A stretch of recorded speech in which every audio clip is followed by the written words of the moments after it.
саламатсыздарбы? Бүгүнкү видеодо PowerPoint презентациялар жаратуу жана аны ачуу, ошондой эле презентацияларды сактоо тууралуу айтып беремин. PowerPoint программасында жаңы долбоорду баштаганда сизге кээ бир учурда жаңы бош презентациялардан баштоо керек. Ал максатта файл өтмөгүн тандаңыз.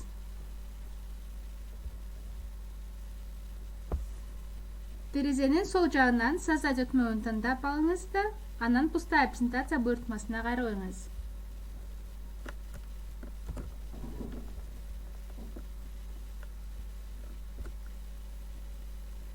Жаңы презентация пайда болот. Презентацияны шаблондордон түзүү мүмкүн. Шаблон бул алдын ала иштетилип чыккан презентация. Аны колдонуп, жаңы слайд-шоуну тез арада түзө аласыз. Шаблондор көбүнчө ыңгайлаштырылган форматтоону жана дизайнды камтыйт. Ошондуктан жаңы долбоорду баштоодо көп убакытты жана күчтү үнөмдөйт.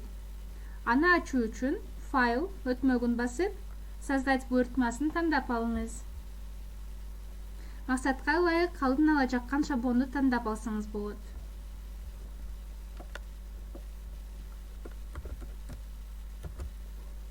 Мисалы,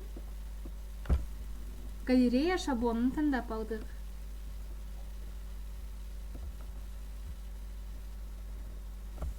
Шаблонду алдын ала карап чыгууга болот жана аны кантип колдонсоңуз болот деген кошумча маалымат пайда болот.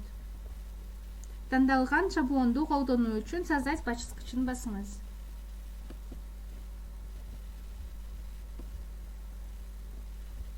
Ушундай жаңы презентация чыгат. Тандалган шаблонун аркасынан жаңы презентация пайда болот. Презентацияларды сактоо. Эки жолун сунуштайт: сохранить жана сохранить как. Бул параметри бир нече маанилүү айырмачылык менен окшош иштешет.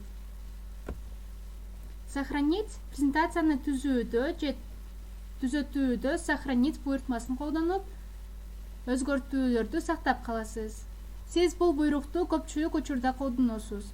Файлды сактоодо файлдын атын жана жайгашкан жерин алгач тандап алуу маанилүү. Андан кийин жөн гана сохранить буйртмасын басып, ошол эле аталышта жана ошол эле жерде сактап койсоңуз болот. Сохранить как? Сиз бул буйрукту презентацияңыздын түп нускасын сактоо менен көчүрмөсүн түзүү үчүн колдоносуз. Сохранить как буйртмасын колдонгондо көчүрүлгөн версия үчүн башка аталышты жана же жайгашкан жерди тандашыңыз керек болот. Жаңы долбоорду баштаганда же иштеп жаткан долбоорго өзгөртүү киргизгенде презентацияңызды дайыма сактоо маанилүү. Улам сактап туруу аткарылган жумуштун жоголуп кетүүсүнөн сактайт. Ошондой эле презентацияңызды оңой эле таап алуу үчүн аны кайда сактап жүргөнүңүздү кылдат эстеп калуу өтө маанилүү. Сохранить буйругучам жетүү куралдар панелинде жайгашкан.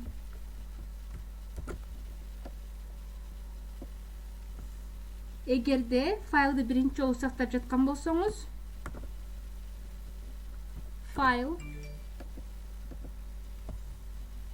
өтмөгүн басып, сохранить как баскычына кайрылыңыз. Андан кийин файлды сактай турган жерди тандап, ага ат коюу сөзсүз шарт. Компьютериңиздин жайгашкан жерди тандоо үчүн обзор баскычын басыңыз. Презентацияңызды сактай турган жерди тандаңыз. Презентация үчүн файлдын атын киргизип, сохранить буйртмасын басасыз.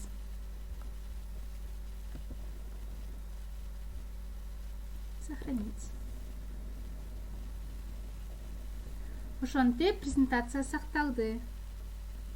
Ушуну менен бүгүнкү сабакты бүтүрөбүз. Рахмат.